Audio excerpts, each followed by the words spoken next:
Olá, estamos de volta com mais um entrevistado aqui no 24º Congresso Internacional de Direito Constitucional, promovido pela Escola EBEC. Vamos agora ter a satisfação de entrevistar a primeira palestrante do dia, né, aqui no nosso podcast Anto Exposto.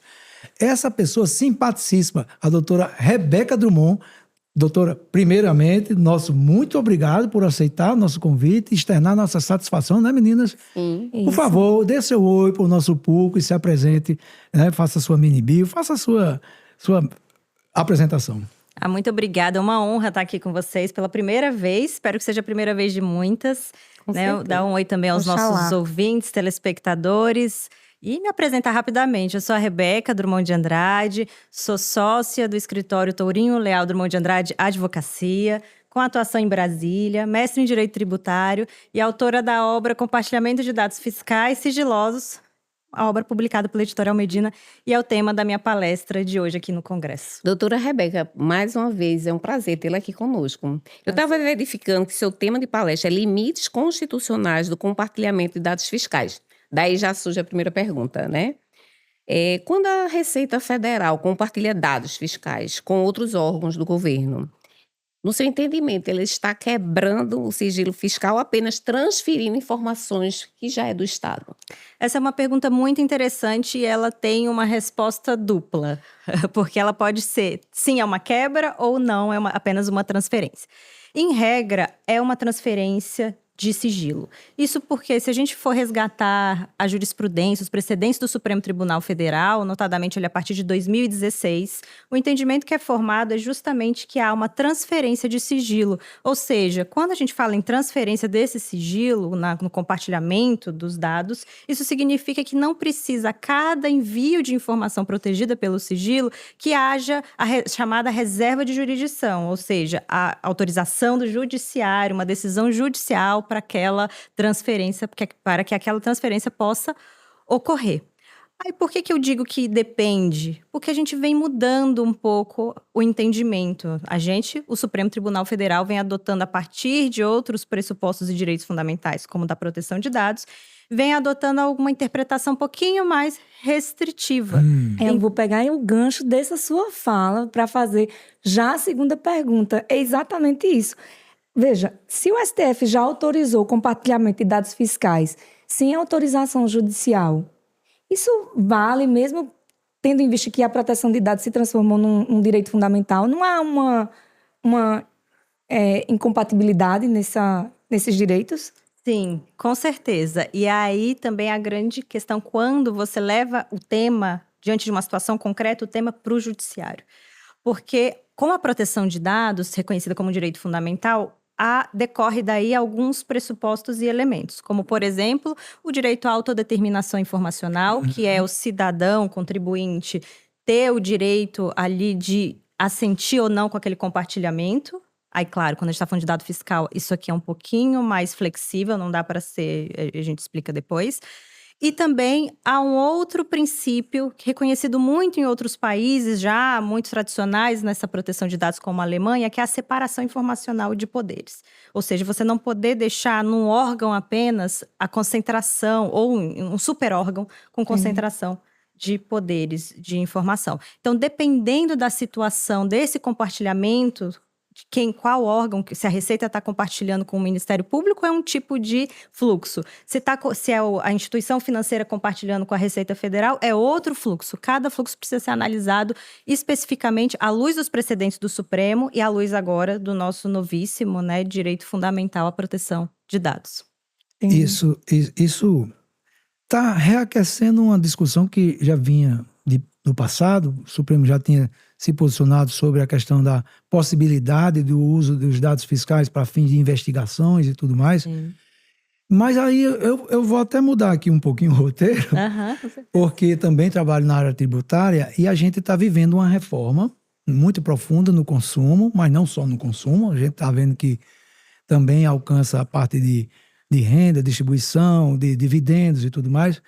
E há uma concentração com o IVA dual dessas informações todas nas mãos da União. Né? Então, vou mudar o roteiro aqui Vamos. e perguntar, Rebeca, essa concentração própria do IVA dual, você vai ter split payment, você vai ter a apuração assistida, tudo a partir de informações prestadas pelos contribuintes. O conceito de partes relacionadas normatizado na esfera, na hierarquia de lei complementar, é muita coisa na mão de, você falou em superórgão, de um poder só, do SERPRO.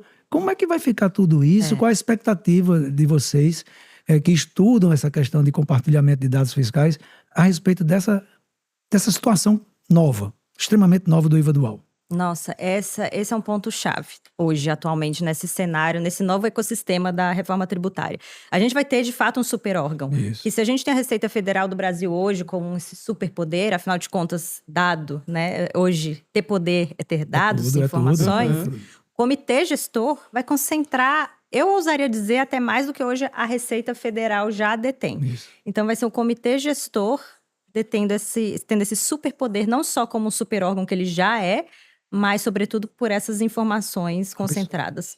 E eu olho com preocupação, e eu acho que todos nós devemos estudar e entender como é que vai se dar toda essa legislação e aplicação, porque, a princípio, do que eu vejo, além desse superórgão, superpoder, concentrando informação, há amplas interpretações aqui decorrentes das novas legislações e normas sobre a possibilidade do compartilhamento de dados para com o comitê gestor. Né? Então, você tem... E a partir daí podem surgir novas portarias, instruções normativas, que é um ecossistema normativo que a gente tem hoje também muito já caótico. Agora pode piorar isso com essa possibilidade de normas infralegais, possibilitando esses dados indo e vindo. E aí, claro, a gente sempre tem que fazer o à parte que isso tudo não é para impedir que a Receita ou um comitê gestor, que o Estado tenha informações. Ele precisa disso. A gente está no Estado democrático de direito, precisa. Só que, ao mesmo tempo, desse outro lado do interesse público, que é a grande mote aqui para esse compartilhamento de dados fiscais ocorrer, inclusive sem a quebra do sigilo, é que do outro lado também tem o interesse público na proteção dos direitos fundamentais dos cidadãos, dos contribuintes. Existe um cidadão contribuinte com todos os direitos do artigo 5º e outros desdobramentos dos fundamentais na Carta. Perfeitamente. E aqui a grande preocupação é o que já ocorre hoje, é que essas informações que a princípio seriam para proteger a arrecadação, que estão nas mãos da Receita Federal, elas passem a transitar para outros fins, da persecução penal, isso sem um processo administrativo prévio, sem um controle prévio, o cidadão não está sabendo, tudo bem que ele às vezes não tem como assentir, não, eu deixo que compartilhe esses dados com o Ministério Público. Claro, não vamos ser ingênuos.